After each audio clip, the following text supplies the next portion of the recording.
बिस्मिल्लाहिर्रहमानिर्रहीम। अस्सलामुअलैकुम। आप देख रहे हैं 1/1 न्यूज़ HD। खबर शामिल करते हैं। बसंत का मौसम आते ही पुलिस भी होशियार, पतंग बनाने वाली फैक्ट्रियों पर कर दी यरगाल।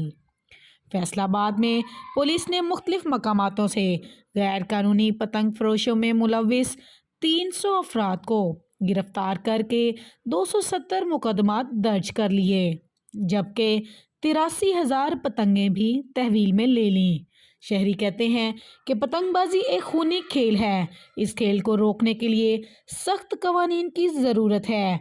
पुलिस हकाम ने पतंग फरोशी और पतंगबाजों को 40 रोज़ की नज़रबंदी के लिए वजारत दाखिला को भी मरासला लिखा है। एक बार फिर आपको लिए चलते हैं। बसंत का मौसम आते ही पुलिस भी होशियार, 3,000 अफराद को गिरफ्तार करके 270 मुकदमा दर्ज कर लिए, जबकि 83,000 पतंगे भी तहवील में ले ली।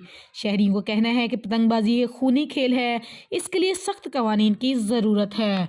मज़ीद ऐसी खबरों से बाखबर रहने के लिए देखते रहिएगा हमारा चैनल 1/1 न्यूज़ HD। ताज़ा तरीन अपलोड्स की नोटिफिकेशन हासिल करने के लिए हमारे चैनल को सब्सक्राइब करें और साथ में दिए गए घंटी के निशान को दबाना ना भूलें।